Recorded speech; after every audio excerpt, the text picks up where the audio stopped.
argameera kan fayyisaa keenya warreen itti amannuuf naaf nageenya. Fannoon argameera kan fayyisaa keenya warreen itti amannuuf naaf nageenya. Fannoon argameera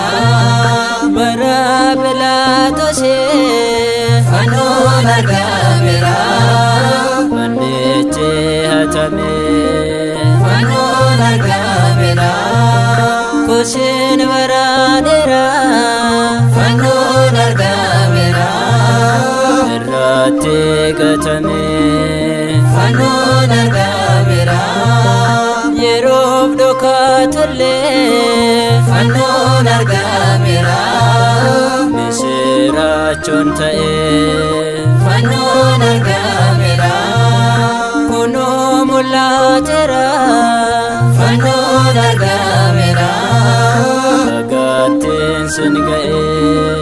gannee duudhaan darbee birraan akka ta'e guyyaa ifaa fannoon agattiin sin ga'e gannee duudhaan darbee birraan akka ta'e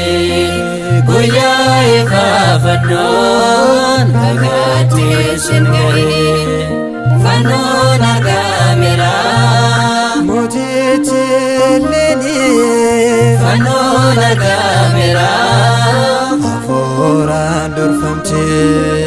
fannoon argameera daamera kadhabdo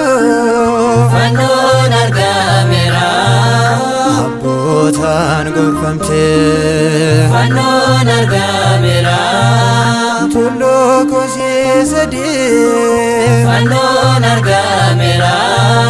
fannoon kan dhokate fannoon argameera harri daamericha fannoon argameera dhageerra qubate ililliin daraaree firiin akka ga'e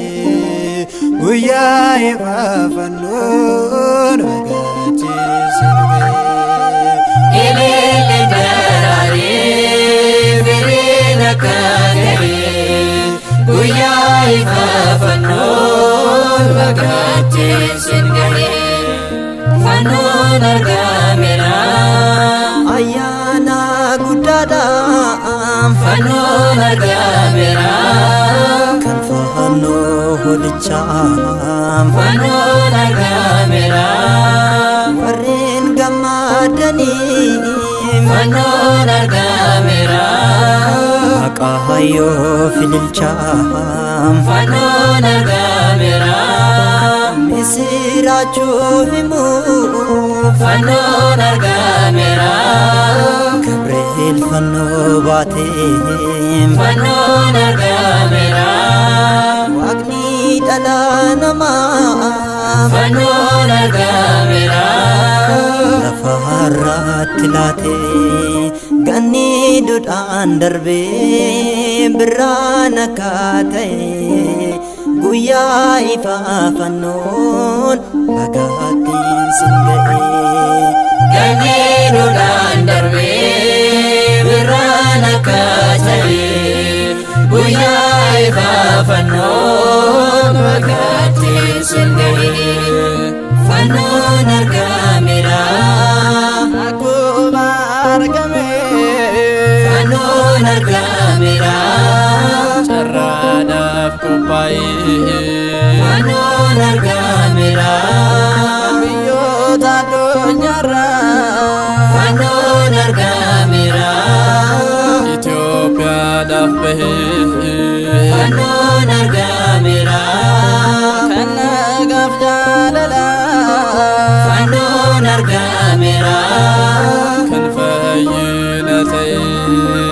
fannoon argameera amarree afaan sinuu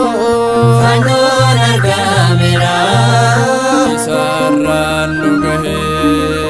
ililliin daraaree firiin akka gahe fannoon bakattiin singee Ililli baraaree firiin akka galee guyyaa ifaa fannoon bakattiin singee fannoon argameera kan fayyisaa keenya warreen itti amannuuf humnaa fi nageenya fannoon argameera kan fayyisaa keenya warreen itti amannuuf humnaa fi nageenya.